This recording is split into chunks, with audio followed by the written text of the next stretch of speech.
You are now listening to P.A.R. That's People Activity Radio.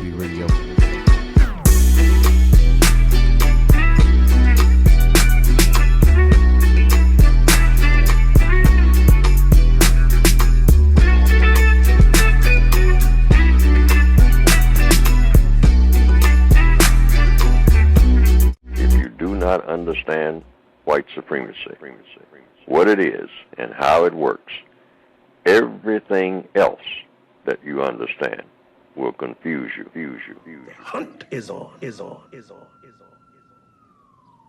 And you're the prey.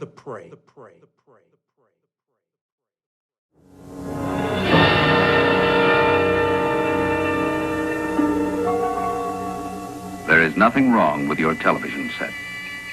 Do not attempt to adjust the picture. We are controlling transmission. We will control the horizontal. We will control the vertical. We can change the focus to a soft blur or sharpen it to crystal clarity. For the next hour, sit quietly and we will control all that you see and hear. You are about to participate in a great adventure.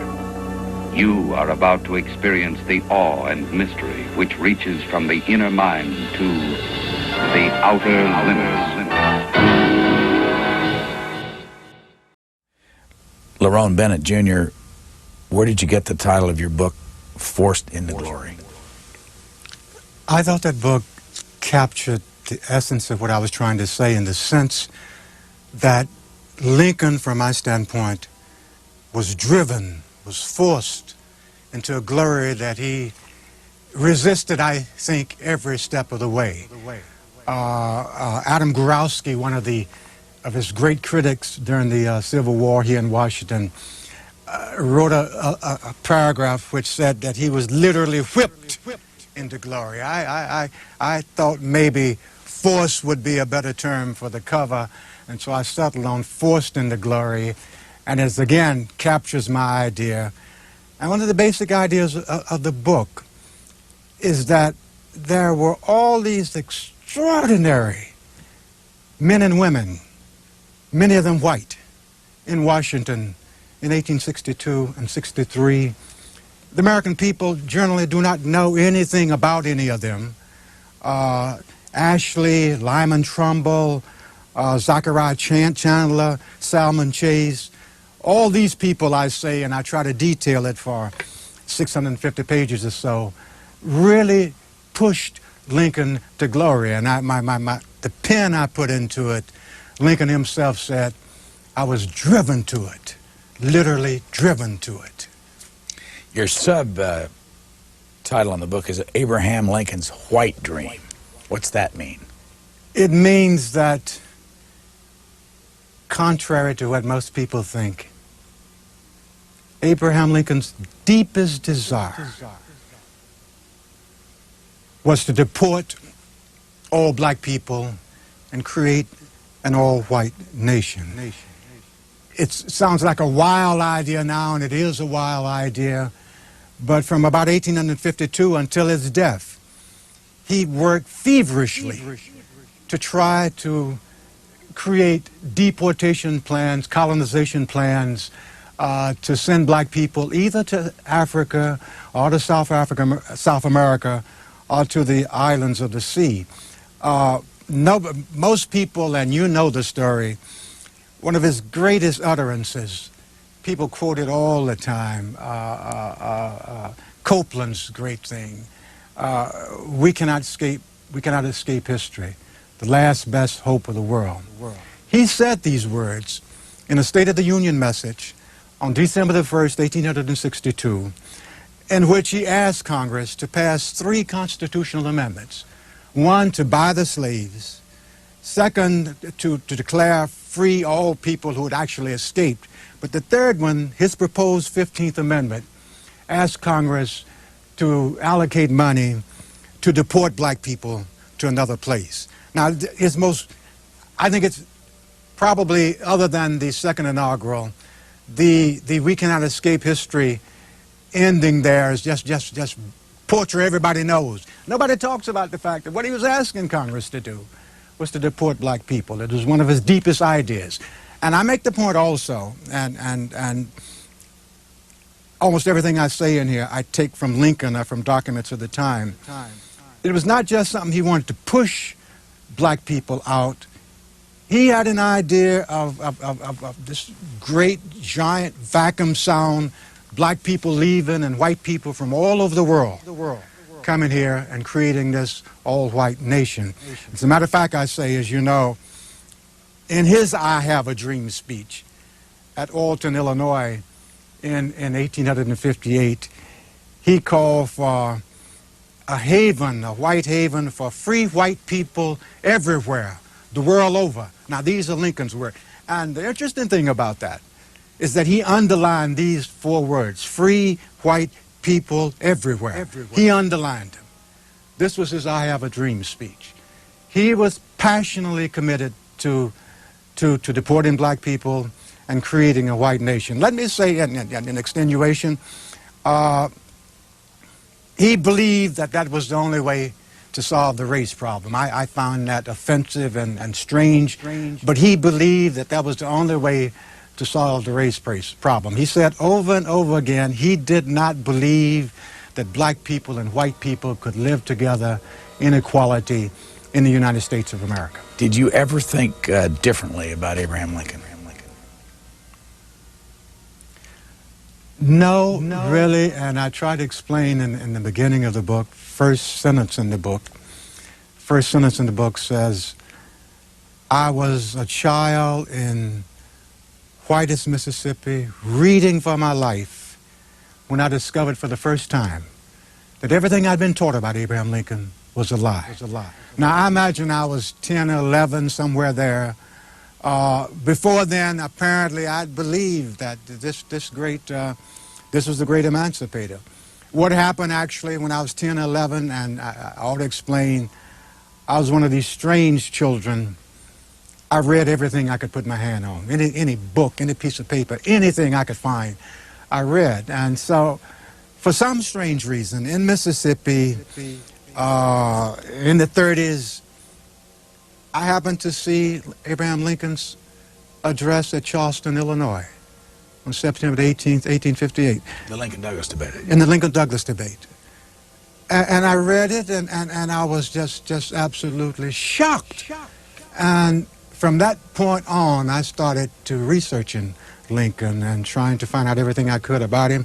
I wasn't trying to get a degree. I wasn't trying to pass a course.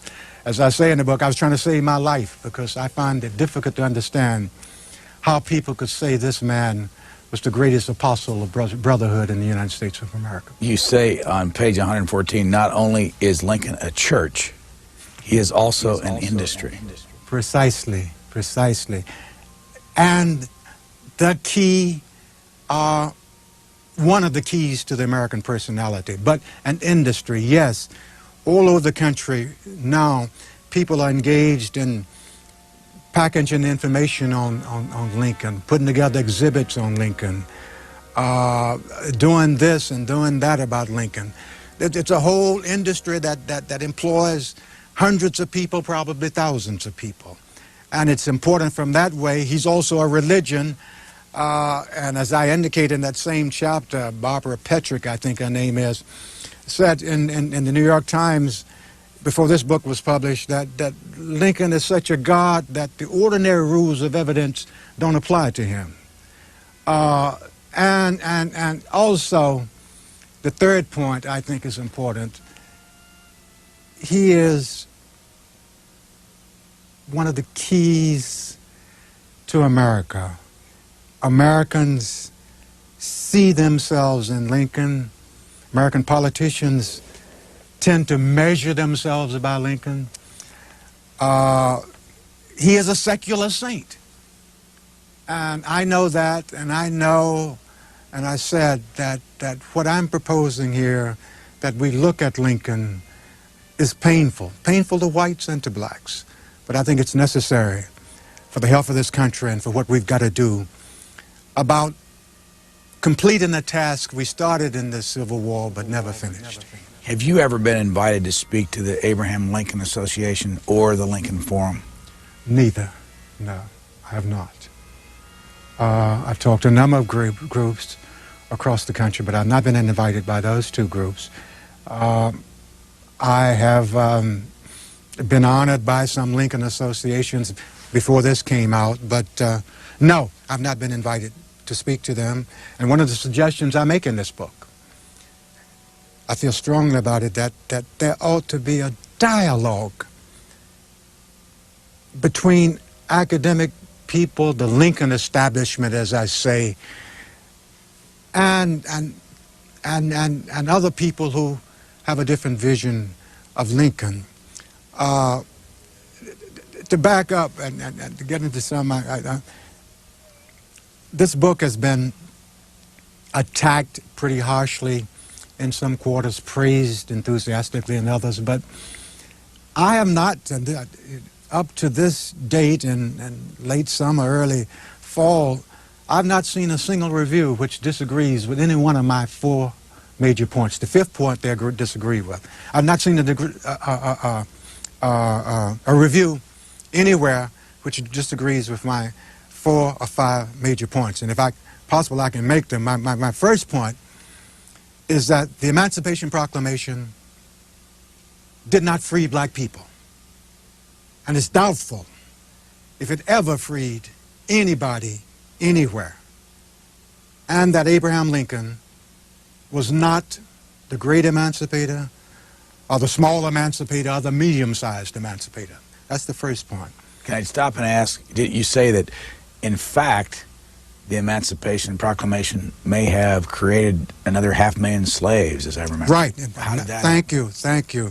Not only did it not free anybody, it enslaved or re-enslaved more slaves than it ever freed, because Lincoln said in the document, which most people will never read, he said that he was specifically excluding certain slaves in southern Illinois, southern Louisiana, and eastern Virginia, and elsewhere. But these were the two main categories. Now, why did he exclude these slaves in Louisiana? Because they were the only slaves he could have freed on January the 1st, 1863. The Union controlled southern Louisiana and New Orleans. The Union controlled eastern Virginia. Now, on January the 1st, he could have freed these slaves. All he had to do was just not specifically exclude them. Instead of freeing them, Abraham Lincoln, unfortunately, on January the 1st, said, I'm not talking about you. This document, you are the same as you were, as though this document never existed. So we have about 100,000 slaves in southern Illinois, southern Louisiana, sorry about that, and 80,000 or so in eastern Virginia, having some 275,000 slaves in Tennessee who were not touched by it. All across the South, I give an estimate of approximately 500,000 slaves who were re-enslaved or kept in slavery by the Emancipation Proclamation. I want to come back to that, and as I make my second point, and I want to tell you what the critics say in response to this, is the second point is that Abraham Lincoln was a racist. I don't have any joy in making that, but I think truth is important. He who used the N-word habitually, who loved darky jokes and blackface shows, who said in Illinois and elsewhere that he was opposed to black people voting, sitting on juries, intermarrying with white people, and holding office. 2, Lincoln was a racist. 3, Abraham Lincoln wanted to deport black people and create an all-white nation. That's 3. 4, Abraham Lincoln was, and this is the controversial point, maybe there were not 5. 4, that Abraham Lincoln was, contrary to what all the historians say,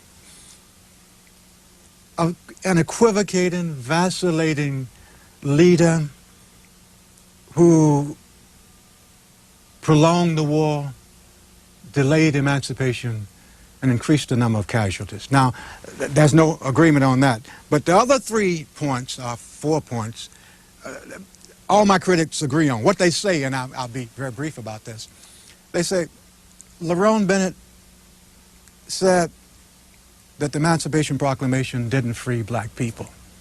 And he's a terrible man for disturbing the peace of the Republic. That's the first sentence. The second sentence, Of course the Emancipation Proclamation didn't free black people. The 13th Amendment, everybody knows that, freed black people. They agree with my first point. The second point, they say Lerone Bennett, this is a review, says that Abraham Lincoln was a racist, and he's a terrible man for saying that. Of course he was a racist. Second sentence. All white people in the 19th century were racist.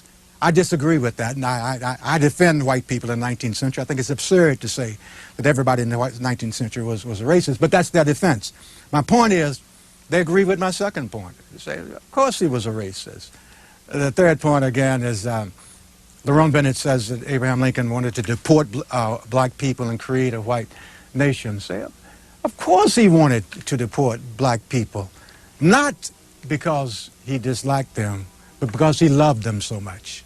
And he didn't think they'd ever be treated right in America. My point is, in late summer, early fall, is that all of the critics I've seen agree with my basic points. I don't know a reputable historian with a library card anywhere who maintains that the Emancipation Proclamation freed black people. I don't believe one exists anywhere. And yet, people are screaming and hollering. Why did you say this? It's the truth. The truth. The truth. The truth.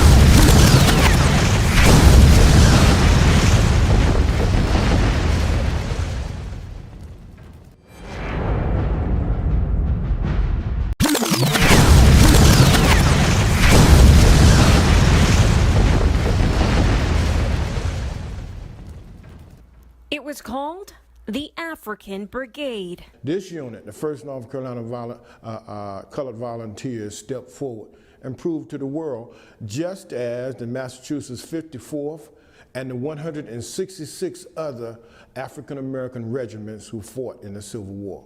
The North Carolina Volunteers were the country's first official major military unit, largely made up of escaped slaves. It was formed in historic New Bern. There were doubts there that slaves could be men and they could fight. They had those characteristics of valor and putting others before self. Considered a daunting and social experiment, it would settle once and for all the unanswered question of the time. Could a slave be trained to intelligently and heroically fight as well as his white counterparts? The answer? A resounding yes. Delivered during the Civil War by the volunteers who would later be known as the 35th United States Colored Troops. Many times, instead of training as soldiers, we were used as slaves to build fortification, forts, to do casual duty, to dig the trains, ditches, gather firewood, bury the dead. But when given a chance, we proved over and over again that we would fight as well or better than other units. More than 180,000 African Americans fought in the Civil War for the Union Army. The city of New Bern served as a recruiting headquarters, enlisting more than 5,000 soldiers in the United States Colored Troops. It was here at this site in downtown New Bern where the soldiers rallied just 2 months after their unit was formed in 1863. Slowly, we changed the attitudes and the perceptions of many Americans who felt that African Americans were not men and were less than human, that they could not fight. The unit was commanded by Colonel James Beecher, the brother of famed abolitionist and author Harriet Beecher Stowe. James Beecher was appointed because he and his family were staunch abolitionists. Once commander, Beecher appointed Major John V. DeGrasse, an internationally trained black medical officer. Major DeGrasse was the first African American to be admitted to a state medical society in 1854. Dr. John V. Curry DeGrasse. He was one of my heroes. In fact, I wear his uniform. Today, wearing DeGrasse's uniform, Bernard George reenacts what life was like for the Major and other members of the North Carolina Volunteers. For him, it's personal. I've been reenacting for about 12 to 14 years. My grandfather told me when I was a young lad that his grandfather fought in the Civil War. I didn't believe him because that wasn't in the history books. After doing research of his own, George would later find out his grandfather was telling him the truth. Now he's spreading that truth to any and everyone who wants to hear about it. Those stories need to be told, and those are stories of our ancestors, of our great-grandfathers and great-grandmothers who bore the sting of slavery, the humiliation of slavery, the trial of slavery, and brought us through as a people to a new day. Reporting in New Bern, I'm Nicole Mari.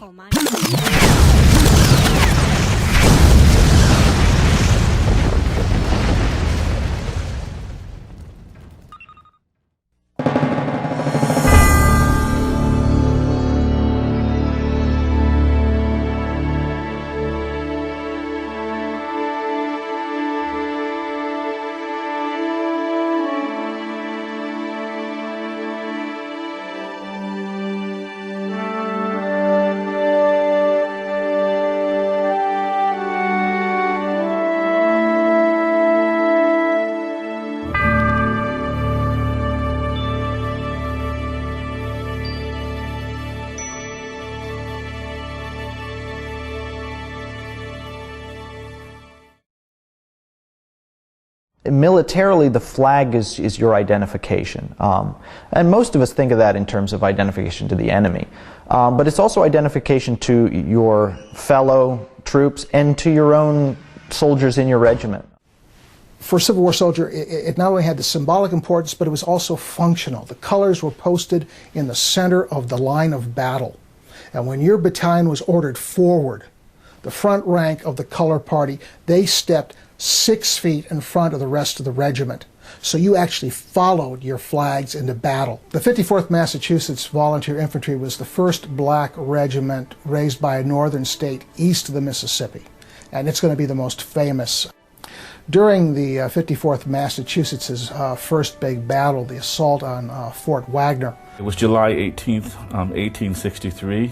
And leading the way up was the sergeant who was carrying the regiment's national color, William H. Carney. Sergeant Carney's sister, whose name was Mary Carney Mindu, is my great-great-grandmother. He's able to get to the top. His colonel is killed in front of him. He's hit 3 or 4 times, but he keeps waving the flag as a rallying point. Men are shot, left and right. I mean, they're going down by, unfortunately, by the numbers. Sergeant Carney sees the color bearer injured, throws his musket aside, reaches his flags, and then for the next 3 to 4 hours holds on to that flag. Eventually, the 54th suffers more than 40% casualties and has to retreat. And Carney goes back. I mean, he's hit in both legs. He's hit in his shoulder, possibly his breast as well. He has to retreat on his knees for nearly a mile. But he won't give up that flag. He's going to get that back. He's not going to let it fall into enemy hands. He makes his way to a Union field hospital, and he comes in, and I mean, he must have been soaked with his own blood. And people are just amazed that he's still able to move. And just before he faints, he says, "Boys, I only did my duty. The old flag never touched the ground."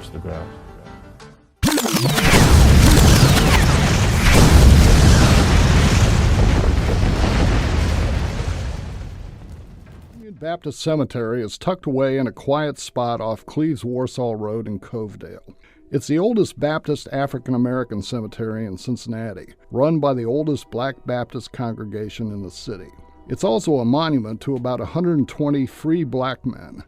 During the Civil War, they took up arms and fought as soldiers against the Confederate Army that would have kept their people in bondage. They might have been all but forgotten without help about 10 years ago from an unlikely source, a history teacher and his students at a rural high school in Washington Courthouse. They took up the cause of documenting the burial places of more than 3,000 African American soldiers from Ohio who fought in the Civil War. Union Baptist Cemetery is one of many Ohio cemeteries history teacher Paul LaRue and his students visited. They walked among the gravestones to build a database on the African American soldiers buried there. LaRue says the church invited him and his students to visit the cemetery. And we met again with the church leaders in the cemetery, the folks who do that. And we shared our database. And one of the things that the church then took the leadership role in was getting a marker. There are 2 markers there.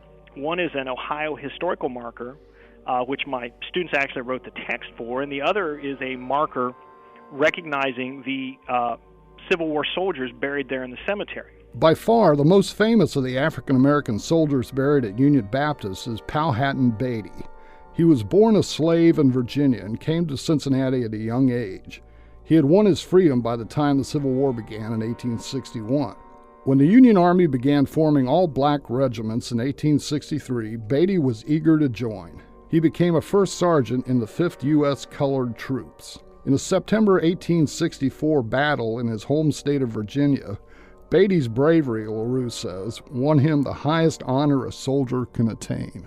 Specifically, he and 3 other sergeants from the 5th were on the field at a battle known as either Chaffin's Farm or New Market Heights. It goes by both names. And so Beatty, along with 3 of the other sergeants, continued to lead, though they were injured. They mustered their men and bravely continued to charge, and showing that, just what we would call today conspicuous valor. And for that, he was a recipient of the Medal of Honor. While Beatty may be the most famous of the Union soldiers buried at the cemetery, there are others worth noting.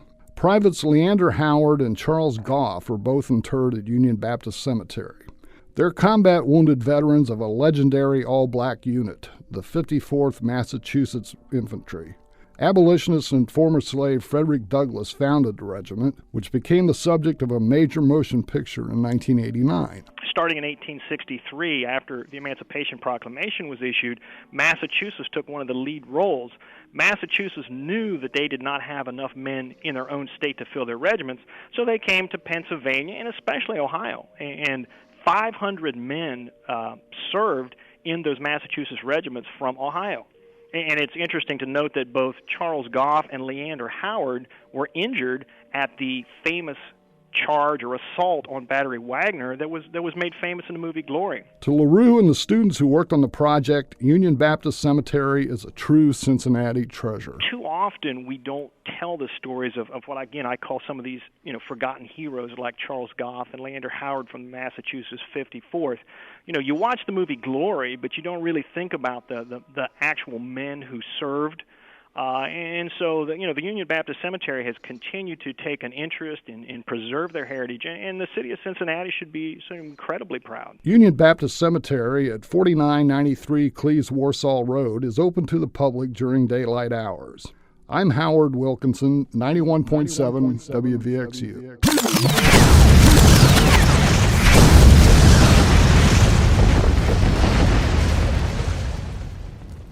It was illegal. And Warner kept on his status in the community to protect him. And it did. But there was a law against bringing slaves into, any blacks, really, into Illinois. This exclusion law. It was popular, it was strong, and the idea was just try to keep any black person possible out of the state. Stop immigration. And there were severe penalties for coming into the state or for harboring any blacks in the state. So it's a great relief when Andy Smith enlists. And he joined the 55th Massachusetts. He goes on and conducts himself as a pretty good soldier according to the book and according to all accounts. And at the Battle of Honey Hill in 1864, he's part of the Color Guard. The regiment was ordered to charge to draw fire so another unit could flank and attack a gun battery. It did not go well. They charged again, and that didn't go well. And Smith grabbed the colors when people on either side of him were shot with canister. How unusual was it, and how tough a thing is it to say, you know what, people on either side of me died, and I'm going forward? You sort of had to put yourself in the position of someone who is running the length of a football field uphill into the face of 6 cannon being filled with canister. The canister looks like little ball bearings.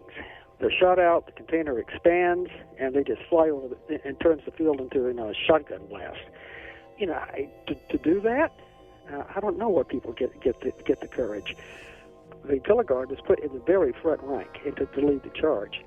The guns fire, but they're aimed to arc over the front and hit the middle of the column where he would have been if the colors hadn't been moved forward. And then it takes them about 30 seconds to reload. In that 30 seconds, they run up from the creek about 92-3 yards towards the base of the Confederate battery, and they get within 20 yards of that battery. And we have that testimony affirmed by the Confederates. The Confederates fire the next round. They are so close to the front of those cannon that the round of canister does not have time to expand before it hits the colored sergeant in the chest. That's how close they were. Smith said he grabbed the falling color sergeant with one hand and the flag with the other. And he's not the only one up there. I mean, that took incredible courage. What a lot of people don't understand is what's so important about saving that flag. They only had communications by sight on the battlefield, and the regiment is supposed to follow the flag. It advances with the flag, it retreats, maneuvers one way or the other. It follows its flag. If that flag goes down, they've got no orders. It sounds heroic, and yet he had to wait 130-plus years to be recognized for that heroism and that Medal of Honor. At the time, I said it was the most delayed award of a Medal of Honor, or I think of any medal in the nation's history. That goes back to 1916, when Burt Wilder, the sergeant of the 55th, recommended him for the Medal of Honor. Civil War recommendations for Civil War Medals of Honor went on until 1918, when the law cut them off. So it was a legitimate nomination, met every existing requirement. The trouble was, that was in the era of Woodrow Wilson, who introduced segregation into the federal civil service. The atmosphere wasn't particularly right, but they just suppressed the existence of the evidence. The evidence was right there in the War Department records, right where Andy Bowman found it back in the mid-1990s. Rectifying the historical oversight was very important to Andy Bowman, a descendant, and to Caruth, who was a descendant. What's the importance of Andy Jackson Smith's story for today, in the present moment, the story of his heroism? Our history has pretty much suppressed the history of black Americans. And even they didn't know that their ancestors fought for their freedom. Andy Bowman didn't know that. He said that prior to learning that his grandfather had fought for his freedom, he says, I was really just here, not having any association with the past. It wasn't until I recognized that I did have a past, that my family contributed to this country through the Civil War and afterwards. The fact is we shed blood and tears for this country, and it made me feel a whole lot prouder of myself. I now feel comfortable with myself. I am who I am. I am happy to be here. All in all, it made our whole family feel as if we are a part of the United States. We had a significant input into making this country into what it is today. What about his life after the war? He stayed a time in Clinton and then returned to Eddyville, Kentucky, and the area of Grand Rivers, where he farmed and became a part of that community. This ties into its importance as a historical work. The modern manifestation of the black middle class that Andy Smith helped to build in Kentucky and that permeated the United States in the late 1800s, early 1900s, and since. And this middle class has not received the attention it is due from historians, and people treat it as if it didn't exist. But there was a book the University of Illinois brought out in 1990, Lawrence Schlesinger, Black Property Owners in the South. He charts the growth of this southern black middle class, and it's rooted in the ownership of property, both landed property and personal property, or goods you could sell in town, so it's both rural and urban. This is a very important part of the black history of this country, and it produced many solid citizens. It produced people who were well educated. Knowing this history, it can explode myths. But what we have done is to produce the only biography of a soldier, an escaped slave who became a part of this middle class.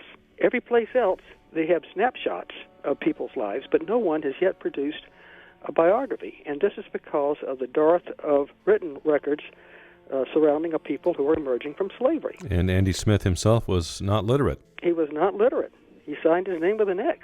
For us, that's the great contribution of this book, that we were able to recover the full life of an illiterate person from the era of slavery, and we proved it could be done. And so what we're hoping is that other people will look at what we did and imitate it, because there are others out there.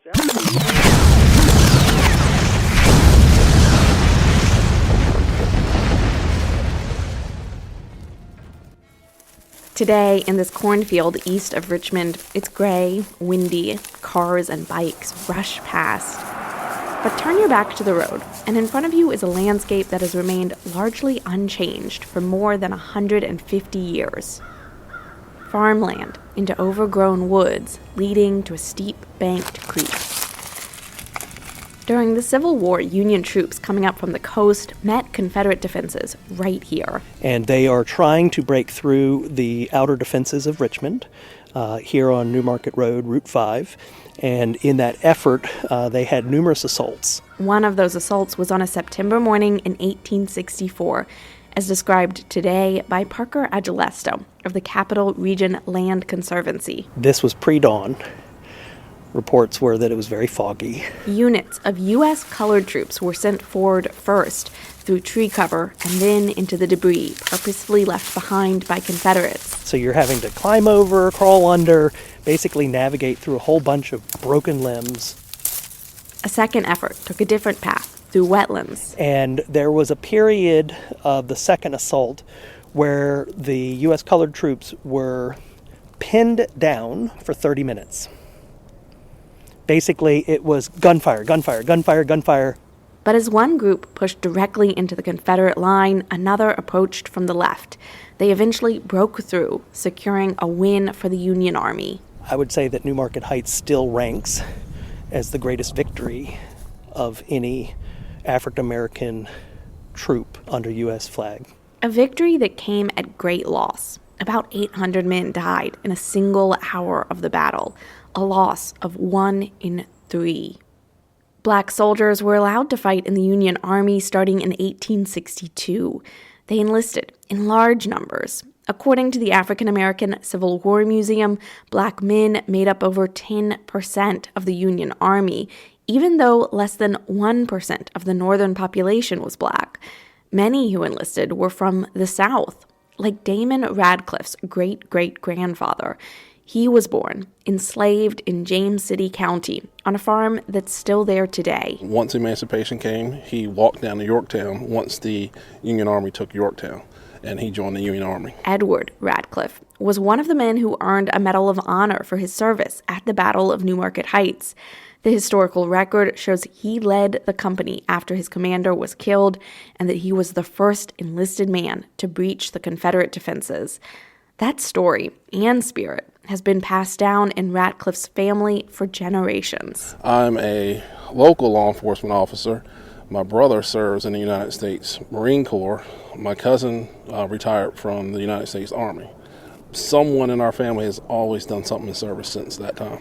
The Capital Region Land Conservancy is now trying to acquire the land to help protect it from development.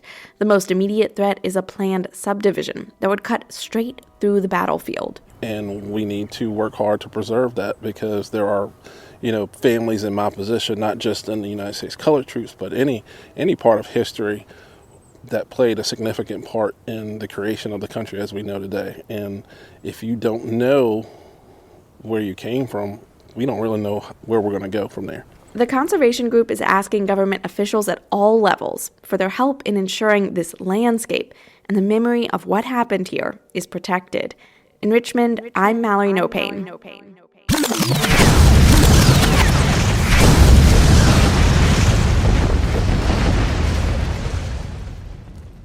Abraham Galloway has been compared to Malcolm X and James Bond. Galloway was an African-American who escaped enslavement, became a Union spy during the Civil War, and recruited black soldiers to fight with the North. Born 185 years ago today, Galloway has largely been left out of the history books. NPR's Elizebeth Blair talks to some people trying to change that.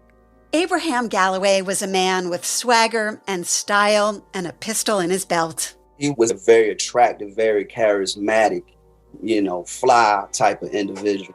And he comes strapped all the time. That's actor Mike Wiley and playwright Howard Kraft. They developed a one-man show about Galloway. We refuse to be a slave to the Southern white man. And we refuse to be only 3/5 free to the Northern white man. The Fire of Freedom is based on a book of the same name by historian David Cieślski.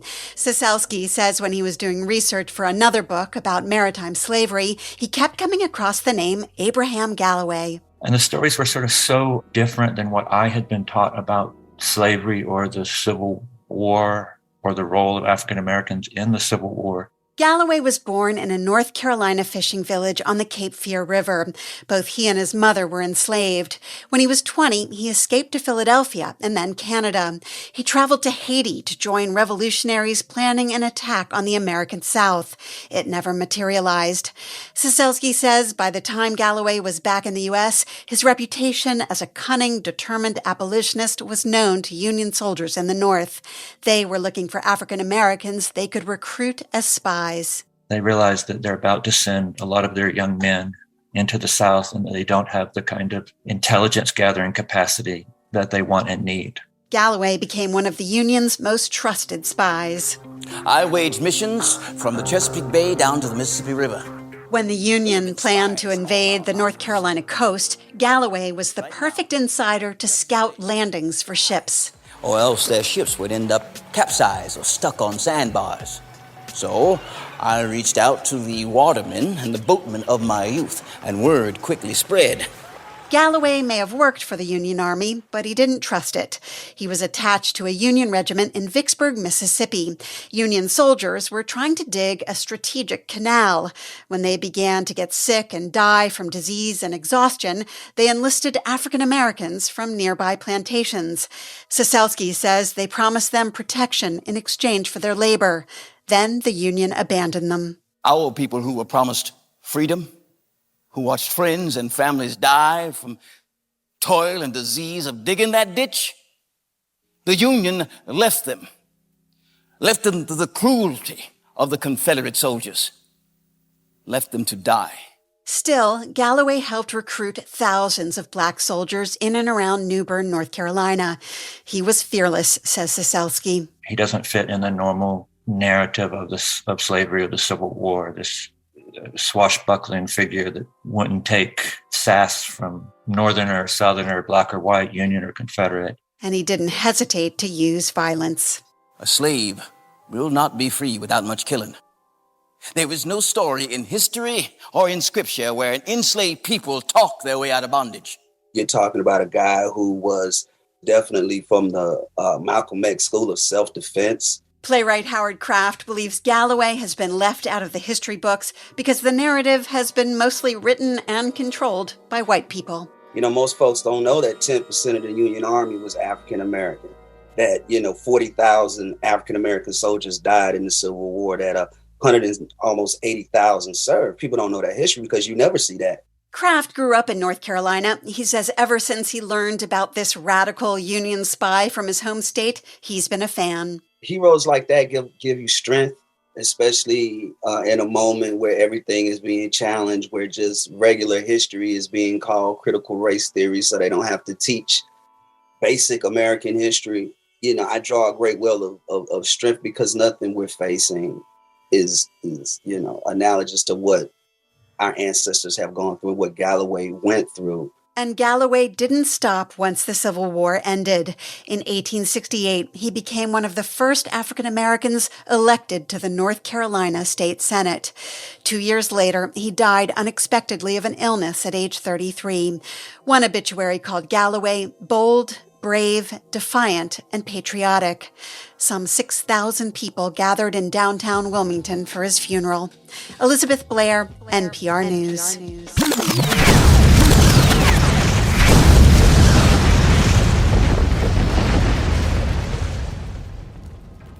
On this day in 1863, the first Medals of Honor were presented for military gallantry in the Civil War.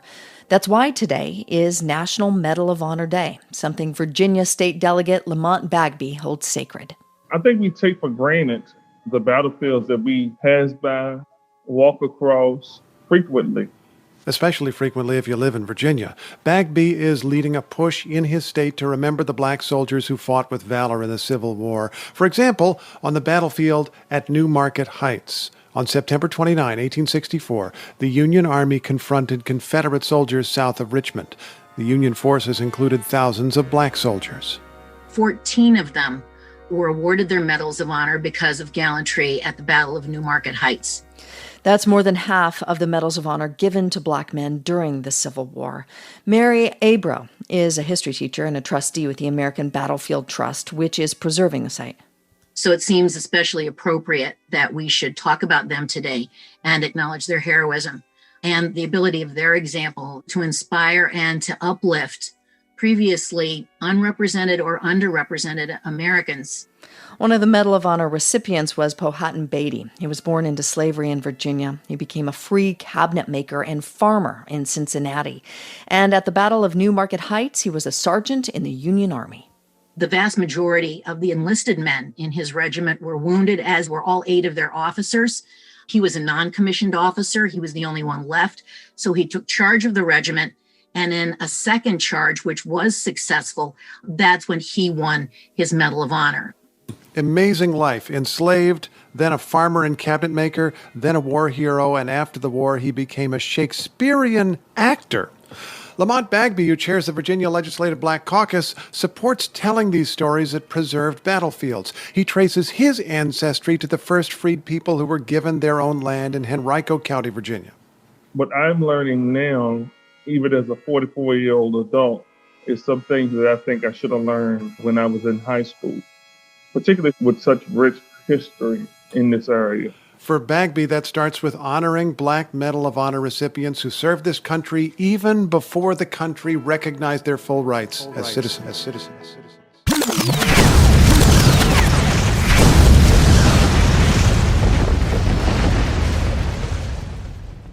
Thanks for listening to WYSO on WYSO.org and NPR One. I'm Lewis Wallace, bringing you a community commentary from Antioch College professor Kevin Magruder. 150 years ago this week, Reverend Henry Highland Garnett became the first black man to present from the speaker's platform in the U.S. Capitol. He preached to commemorate the January 31st passage by Congress of the 13th Amendment, which abolished slavery. In the sermon, Garnett compared Christians who supported slavery to the biblical Pharisees who observed many rituals, but whose cruelty demonstrated that they did not have a true love for their fellow men in their hearts. Garnett was an abolitionist and community leader, as well as a minister. In his sermon, he noted, "It is often asked, when and where will the demands of the reformers of this and coming ages end? It is a fair question, and I will answer. When all the unjust and heavy burdens shall be removed from every man in the land, when emancipation shall be followed by enfranchisement, and all men holding allegiance to the government shall enjoy every right of citizenship." That final quote for me resonates so much with today, because he's saying this in 1865, and some of the things that he's envisioning in terms of rights are still rights that many of us continue to fight for. And so he was really a prophetic voice speaking from February 12th of 1865. That's Antioch College Assistant Professor of History Kevin Magruder with a commentary for WYSO's Black History Month series. Thanks for listening.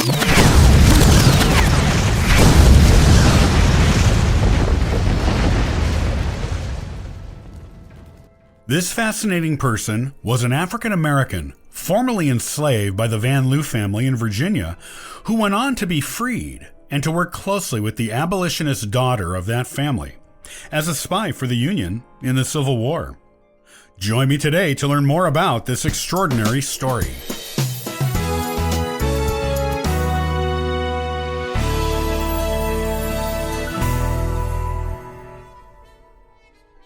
Mary Elizabeth Richards Bowser was born about 1846 in Virginia, near Richmond. The daughter of enslaved parents, she was also enslaved from birth. Her owners were the Van Loo family. John Van Loo was a wealthy merchant, and though he owned slaves, his wife and daughter were secret abolitionists. This would be quite significant as Mary grew up. From the beginning, the female Van Loos seemed to take a special interest in Mary. having her baptized at the Van Loo Family Church instead of the First African Baptist Church in Richmond, where the other enslaved people of the Van Loos were baptized. Her name on her baptismal record is listed as Mary Jane Richards. After John Van Loo died, his wife Eliza and daughter Elizebeth freed the family slaves, and Elizabeth sent Mary to a boarding school in Philadelphia so the formerly enslaved girl could get a good education. She even got to take a trip to Liberia in Africa to be a part of a missionary community, with the trip being funded by Elizabeth Van Loo. Not long before the Civil War began, Mary returned to the Van Loo home and worked there once more, this time as a paid servant. Mary married Wilson Bowser on April 16, 1861, only 4 days before the Confederate troops opened fire on Fort Sumter, beginning the Civil War in earnest. Records of Mary's life are sparse, and it seems her husband joined the war on the Union side as a soldier, but there is no record of when or if they saw each other again. There are no records of Mary and Wilson having children together, or of Mary having children at all, but it doesn't mean they didn't. Before the Civil War began, Elizabeth Van Loo, John's daughter, was already spying for the Union, knowing the Confederate states were seceding and that war between the two sides was likely inevitable. Living in the South, Elizabeth would send regular reports to Union officials about what the Southern troops and government officials were doing. When it was clear there was going to be a war, Elizabeth brought Mary into her spy ring by recommending her for a position as a servant in the household of Confederate President Jefferson Davis. Mary got the job, though she was posing as a slave despite being a free woman. This ruse was quite successful for her, however. Because everyone in the Davis household thought she was a slave, they talked openly around her about their plans and strategies, thinking a slave would have no understanding of these things, and certainly no network of communication. Most of the people Mary encountered in the Davis household assumed she was illiterate, which was not true, thanks to Elizabeth Van Loo sending her to boarding school. This meant that the many people who came in and out of the Davis household often left important papers out where Mary could see them, and she would report back to Elizabeth and other Union officials on what those papers said. Mary became a successful and important spy for the Union in her position at Jefferson Davis's house. Some of the intelligence she collected even made it all the way to General Ulysses Grant, and all of it was passed on to the military leaders it would help the most. In fact, the intelligence collected by Mary and by Elizabeth Van Loo's spy ring in general was noted for its value in the personal papers of Ulysses Grant, General Benjamin Butler, and George S. Sharp. Because the U.S. government destroyed most records of Mary, Elizabeth, and others in the Van Loo spy ring after the war to protect them, little is known of what Mary did after the war. What little is known is interesting, and it shows that Mary continued to work to help the former enslaved community. Just a few days after Richmond fell to the Union, Mary was working there as a teacher to the former slaves in town, who suddenly found themselves free. She founded a school for freed former slaves 2 years after the end of the war. It was located in the town of St. Mary's, Georgia, and served children during the day, adults at night, and Sunday school on Sundays, with all classes for all age groups taught by her personally. In June of 1867, Mary wrote a letter to the Superintendent of Education for the Georgia Freedmen's Bureau, in which she requested he refer to her as Mary J.R. Garvin from then on. This indicates that her husband, Wilson Bowser, had either died, deserted her, or they divorced, and that she had likely remarried.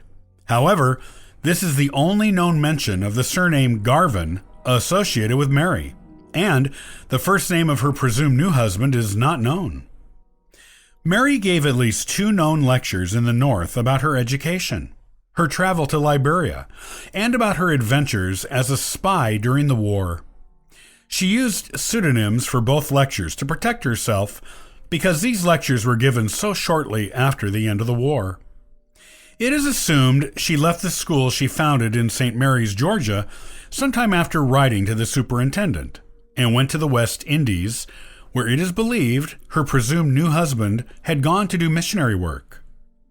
No record of Mary's death or place of burial is known to exist. That letter to the superintendent is the last known official record of Mary.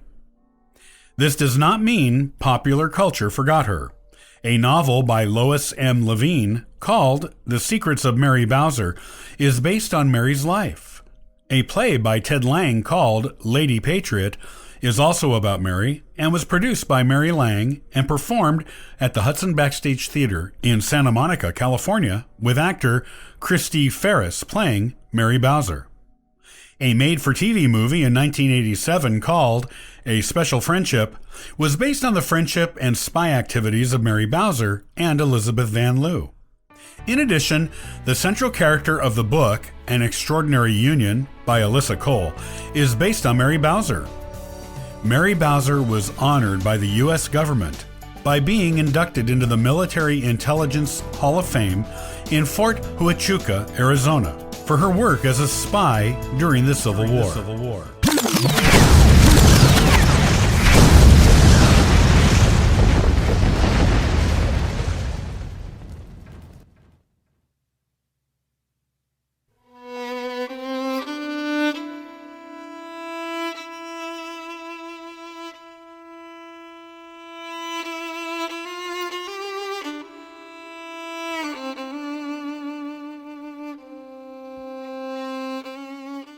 Should America celebrate Juneteenth Day? American school children have been taught that President Abraham Lincoln freed the slaves on January 1, 1863. However, Lincoln's Emancipation Proclamation only declared free slaves in the rebel states. There were 15 slave-holding states in January 1863. The proclamation applied to the 10 states that were in rebellion. The 10 states that were fighting a bloody war against the Lincoln-led government in Washington. Therefore, Lincoln's proclamation had to be enforced by the military. Slaves in the rebel states were freed when federal authority was reestablished in those rebellious states by military force. And African Americans played a major role in the military victory that resulted in their own liberation. African Americans who celebrate Juneteenth Day implicitly embrace the idea that the slaves were freed on January 1, 1863 without any effort of their own. Why do these celebrants accept as truth an inaccurate description of their own ancestors as inert recipients of freedom? Most of them value the importance of knowing their history. Would they continue to celebrate Juneteenth if they knew their history? And why don't they know their history?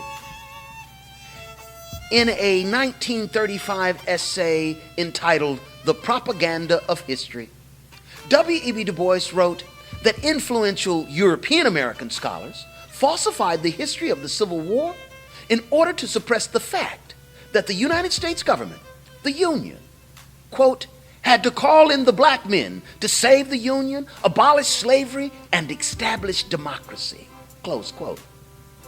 The success of the propaganda campaign that Du Bois identified resonates today in the attempts to make Juneteenth Day, June 19th, a national holiday.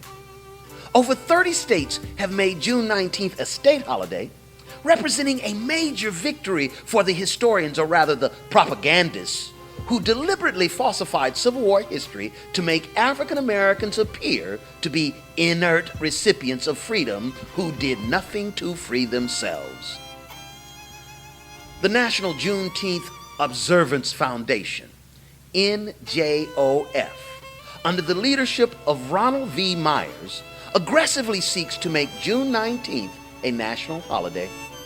Announcing that Nevada had become the 39th state to establish June 19th as a state holiday, NJOF explained the significance of Juneteenth.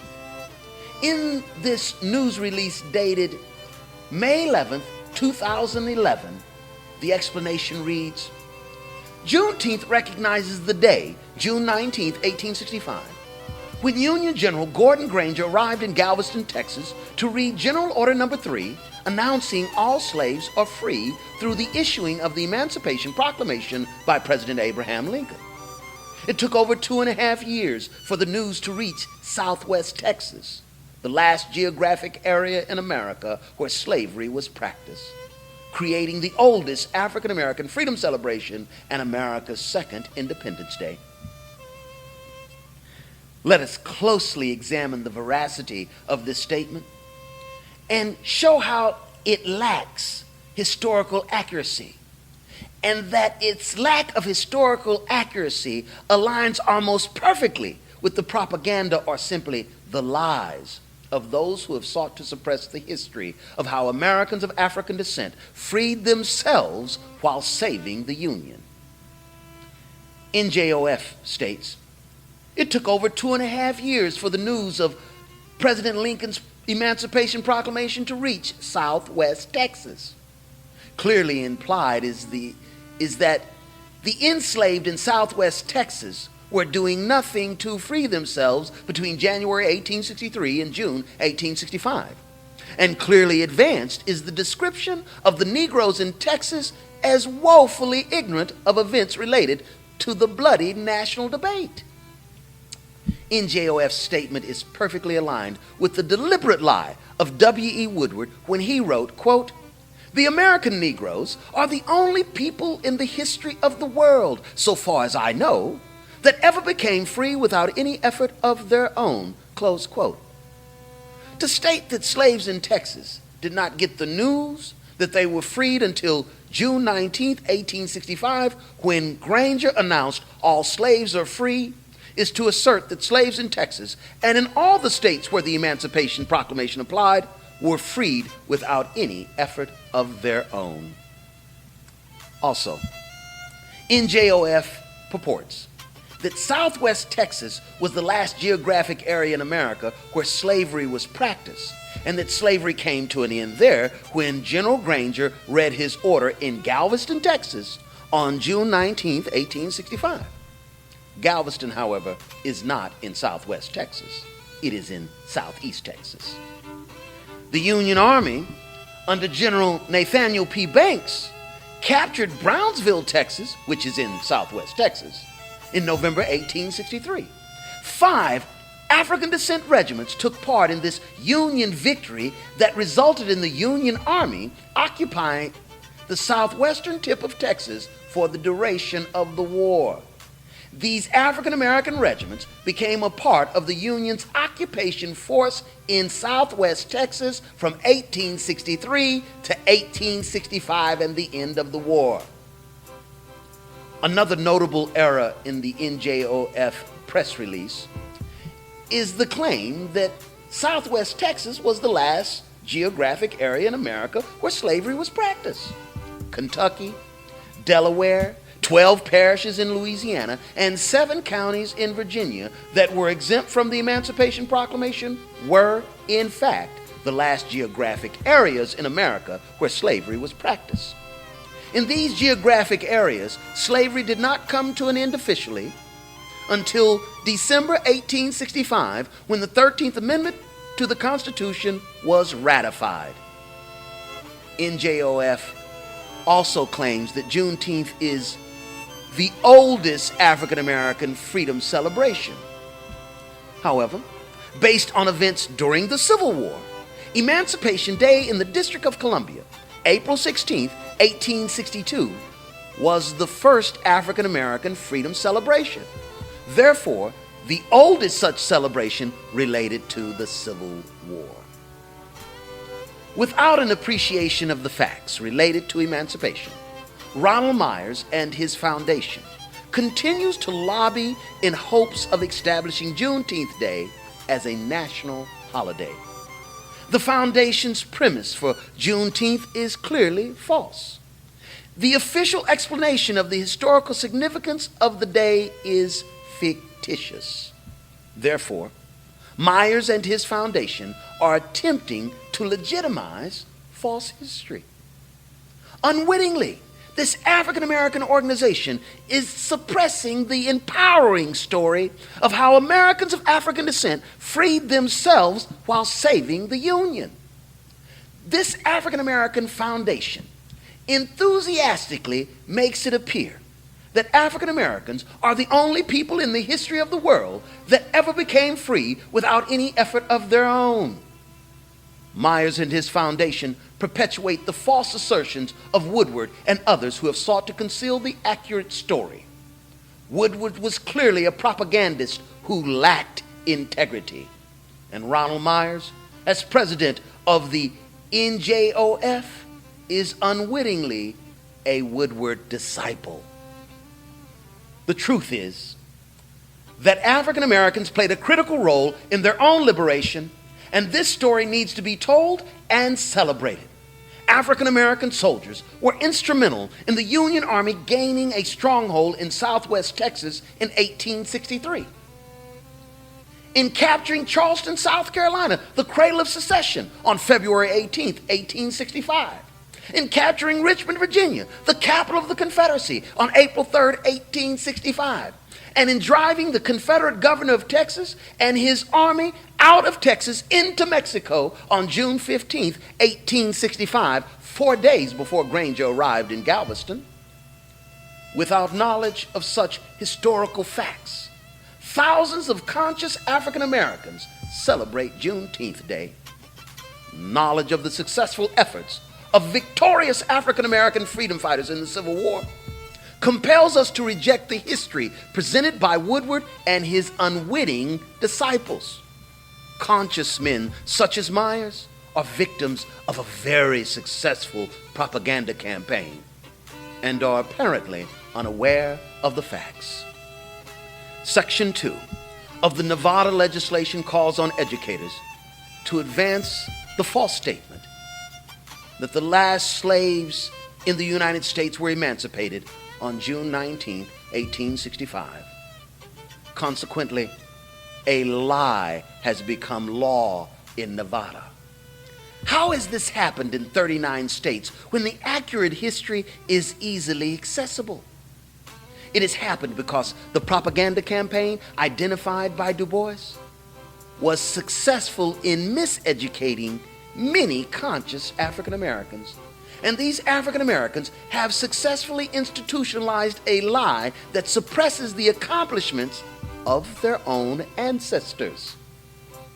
Du Bois wrote in his 1935 essay, The Propaganda of History, quote, "One has but to read the debates in Congress and state papers from Abraham Lincoln down to know that the decisive action which ended the Civil War was the emancipation and arming of the black slave.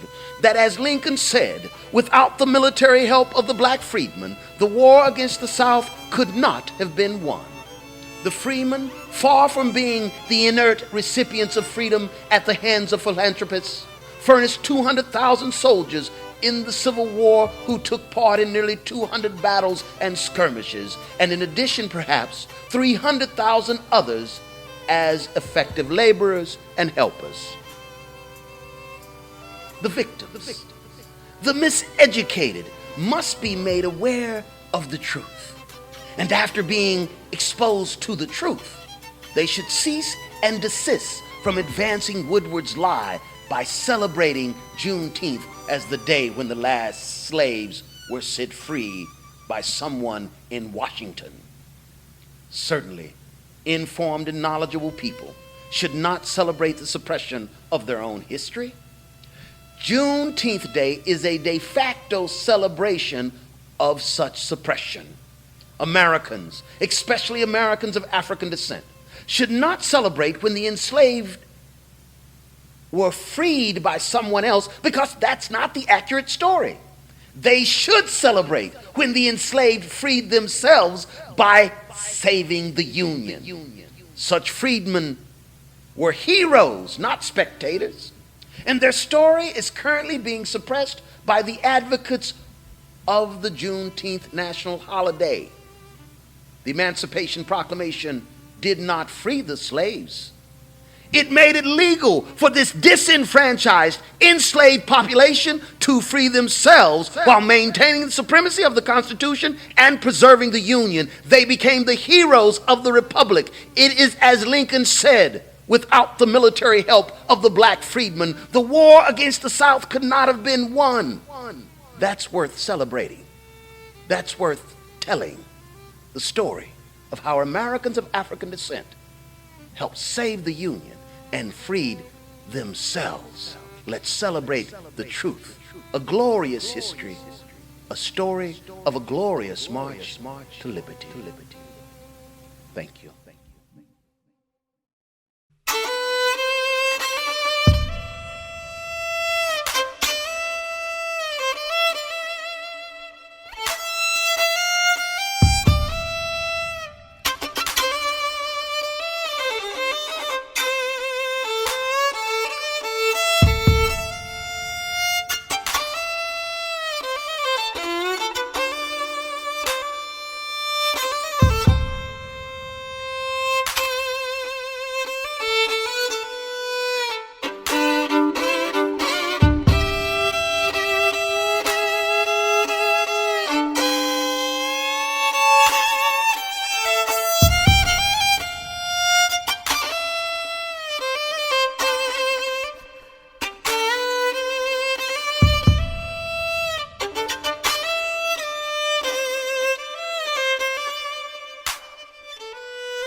Inbound to immediate shelter. This is not a drill.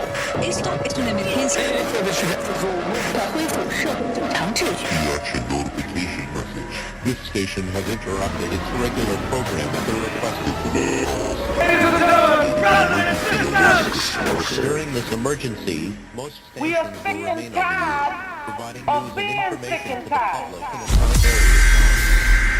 Today it's time to stop singing and start swinging. All broadcast cable system shall transmit its emergency action notification message. We are coming to get our check. You are now listening to P.A.R.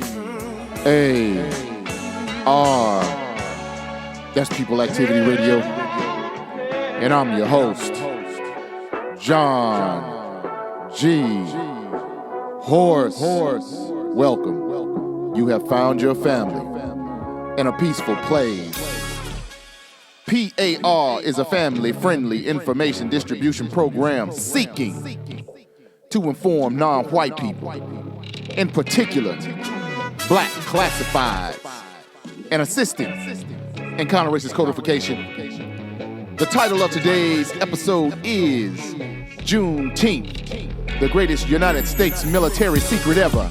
And I will repeat the title one more time. Juneteenth, the greatest United States military secret ever. You know how we do. We like to groove into the data. We like to groove into the information. We like to let it sizzle in your spirit.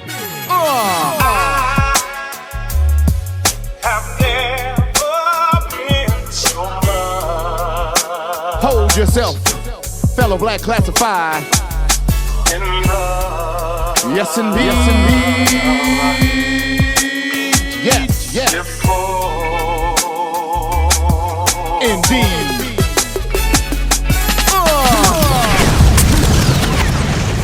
Let's run that thing.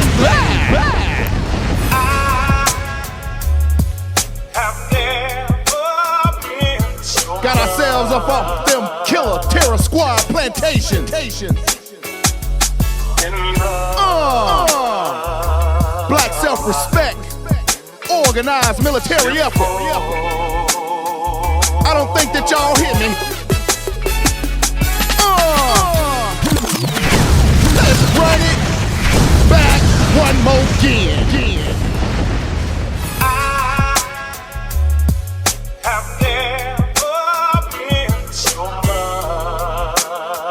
Yes, indeed. From old John G to the family. Ain't nobody come get us. We got ourselves up out that situation. You are now listening to P.A.R. That's People Activity Radio, hosted by JohnGHorse, a working-class John Henryism practitioner blue-collar commentary radio podcast attempting to remove confusion in everyday people activity. If you are subject to non-white classification, in particular black classified, welcome. You have found your family in a peaceful place. People Activity Radio can be found at peopleactivityradio.com. That's peopleactivityradio.com. On Twitter at JohnGHorse. On Instagram at j.g.horse. On our YouTube channel titled People Activity Radio. On SoundCloud channel titled People Activity Radio. Our Tumblr page titled People Activity Radio. On Spotify titled People Activity Radio. Apple Podcasts, Stitcher, iHeartRadio, and all other podcast platforms. If you find this information constructive, please subscribe, like, and share. JohnGHorse's Cash App is $JohnGHorse, capital G, capital H-O-R-S-E. Foundational United States Black Classified.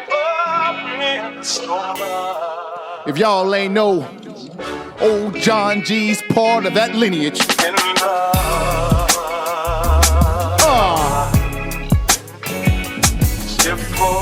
Yeah. Run it back. Cause I don't think y'all hear what I'm saying.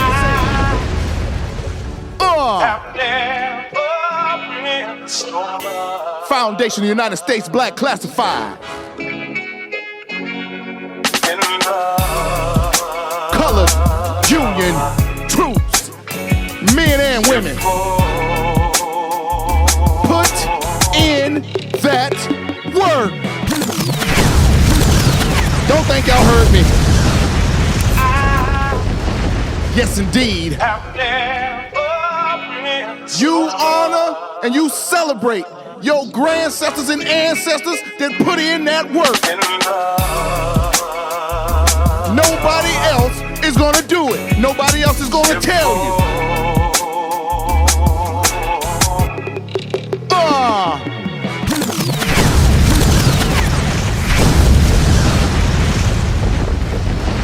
Where do we begin? Where do we begin is always the question. And this is Juneteenth weekend. And this is P.A.R. People Activity Radio. And I am your gracious and humble host, Foundation of the United States Black Classified, old John G. Horse. And I'm laying it on thick. For who isn't ever got a problem with it, I ain't worried about them today. Because today, we gonna recognize the grandcestors and ancestors who did what is in ever they had to do.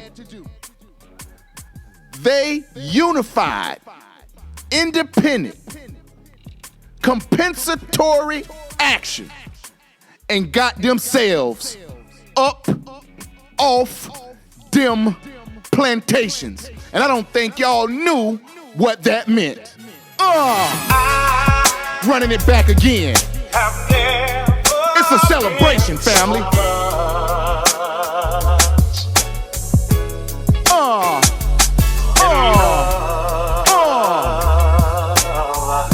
We different out here in these United States. Wouldn't be no United States had we not put in that work.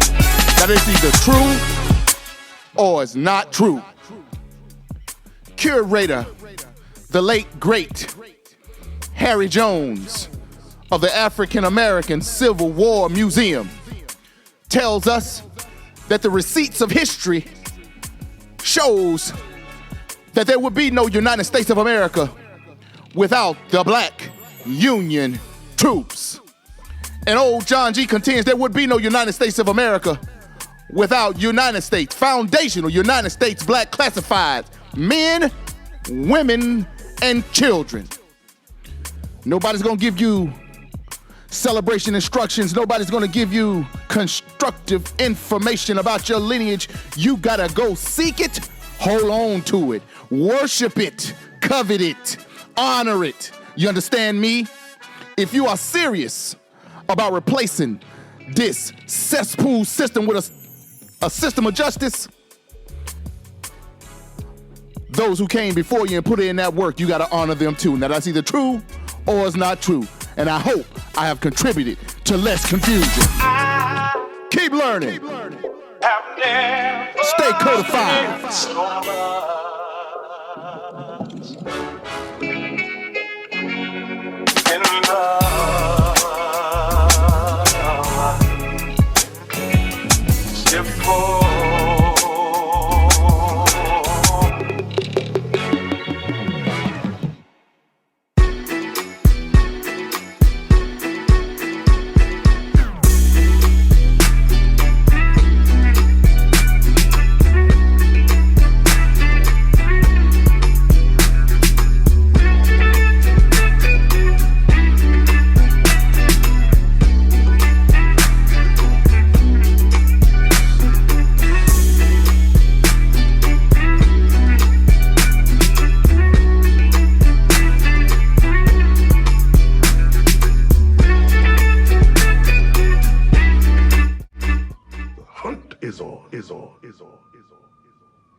And you're the prey.